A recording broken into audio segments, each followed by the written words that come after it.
Hello, brothers and sisters. This is Brother Martin, and welcome to week 13. We're actually going to talk about a few different things this week.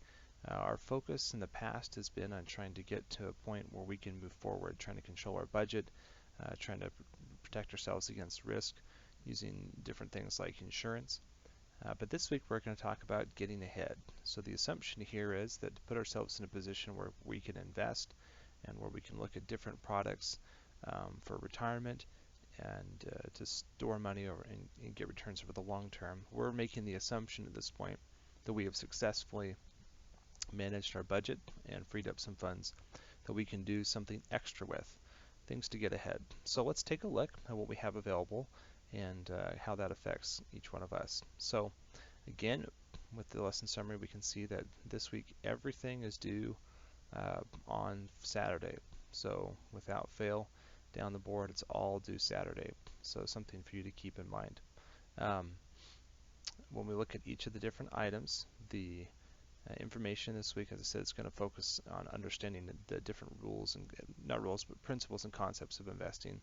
So pointing out some of the things here that there's a relationship between the return that you're going to get and the risk that's associated with it, and that if someone comes to you with some fantastic offer where you can get 50% of your money back, over 3 or 4 months, chances are it's also very likely that you could lose all of the money you put into that because the return, according to them at least, is so high.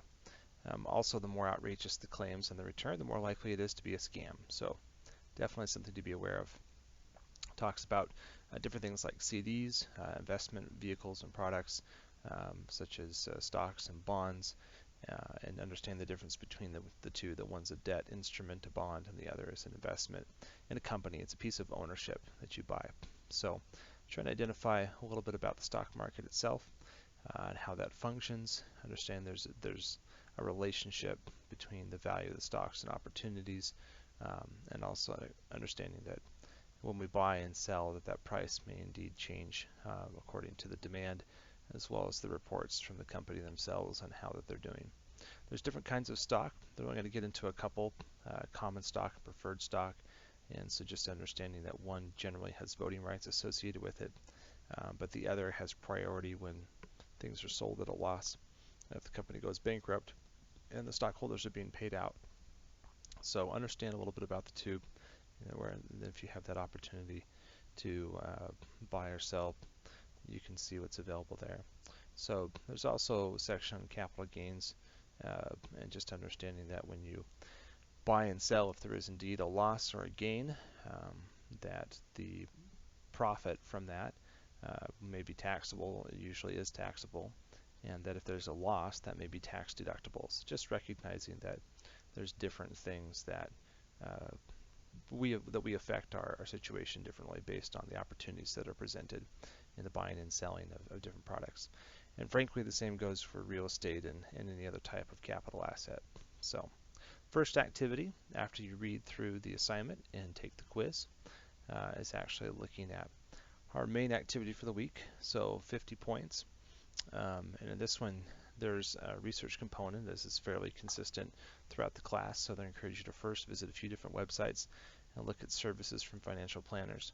I expect you to tell me where you went and what kind of information that you identified there. So in a short essay, short meaning half of a page to 1 page, identify who you would trust to give you good advice on investments, where you or would you trust these people or sites, or if there's something else that you picked. But you need to tell me what those sites are, who it is that you looked at, okay? And what information you based your decision on, so that you can try to get a feel for if you were shopping around for a financial advisor, who you would talk to and what you would do. There's also, you need to go through the different elements of a sound financial plan. There's a link provided that outlines those. And then answer the following questions. What age you feel like someone should be creating a financial plan, and what's likely to happen to a person who never bothers to actually make one.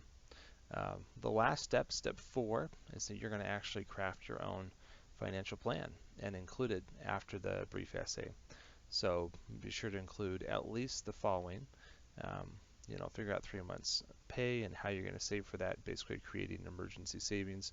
Again, I pointed out earlier that it's tough for you to invest if you don't have your budget figured out and don't have some kind of a reserve and protection there. The budget's there to help keep you on track and make room for opportunities like investments. Determine if you'll put any money into a short-term CDs and what you would use that for, and then take a look into mutual funds and decide if you would invest in something, uh, and kind of summarize your decision. It says if you would summarize your selection.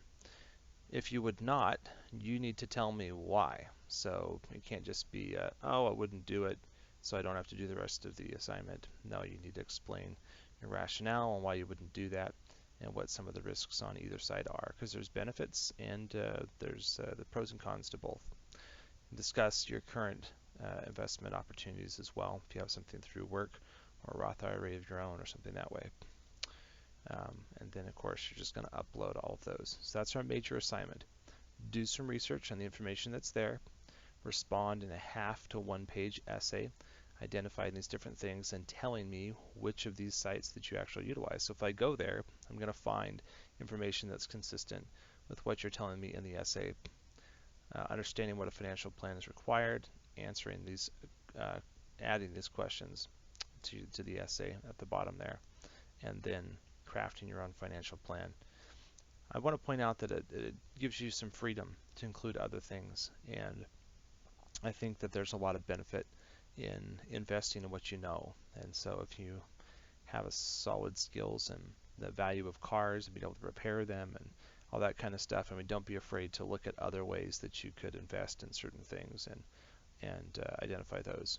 When you do have an additional idea that's outside of the box or outside of what they've given us, just take a minute to kind of identify why you feel like that would be a good idea for you and how it would impact you and your family. So some real opportunity for you to put something into practice that in the next few years as you graduate and hopefully have a higher income and a slightly different career path and job that you could put into practice in the short term.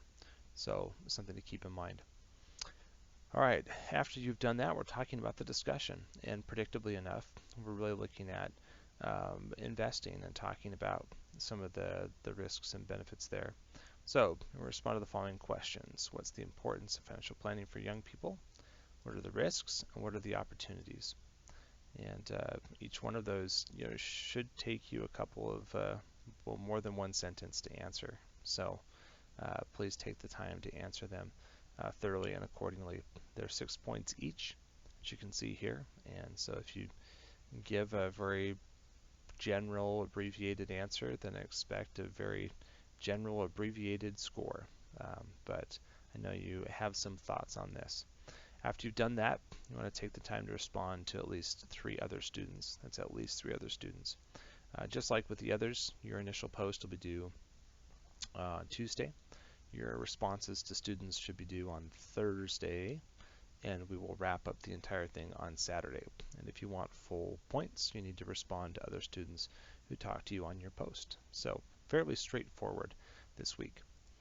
Part of that is because this is one of those weeks where we have an additional assignment. So this is where you're submitting the last of your budgets that you've been keeping track of. And so each 3-week cycle of the semester, again, you're going to go ahead and submit the actual column of the budget, show what you've spent, kind of where you're at right now, emphasizing that the budget should reflect your spending for this month. A couple times we've seen budgets that are annualized. I'm not interested in the annual budget.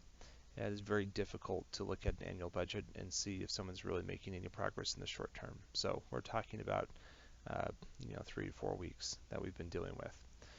You should be able to complete that, submit the updated budget sheet, and this at least one paragraph that kind of talks about what you've been doing and what's going on with your budget. If you've made any changes, what your goals are, and things that you've learned, insights, reflections regarding your experience. So all of that should accompany your budget sheet. That is 20 points. So pointing out that we've got that extra 20 points hanging around this week. Many of you have asked what your final grade is going to be, and again, this is a good opportunity to capture some additional points and help to raise that. So, and then the last step is to teach a friend. So reach out to someone and let them know some of the principles and concepts that you've come to understand through the week about investing, and put those forward to them. I just want to wrap this discussion up by kind of emphasizing the importance of really taking the time to think about where you want to be and what you want to do, to what you need to do to get there. Recognizing that that can shape how you and your family just make decisions and move forward. It's been said that we want to um, live a certain way now so that in the future we can live how we really want to. And we want to take advantage of the opportunities that we have as in our youth when we're enjoying good health, when often we have that chance to pick up, choose our careers and try to move forward to save up some additional money. It can become more complicated as we have children uh, and as medical issues and other things present in the future. And so often these first few years may provide us with some of the best opportunities to get the ball rolling in terms of investment and making that work for us and for our families. So dive in there, and I look forward to seeing your responses on the discussion board. I do want to point out the discussion board says that we actually should be monitoring this daily. So track the discussion daily this week. That means I should see each and every one of you logged in at least once a day to see kind of what's going on and to take the time to respond to some of the other students. All right, have a great day. We'll see you on the boards.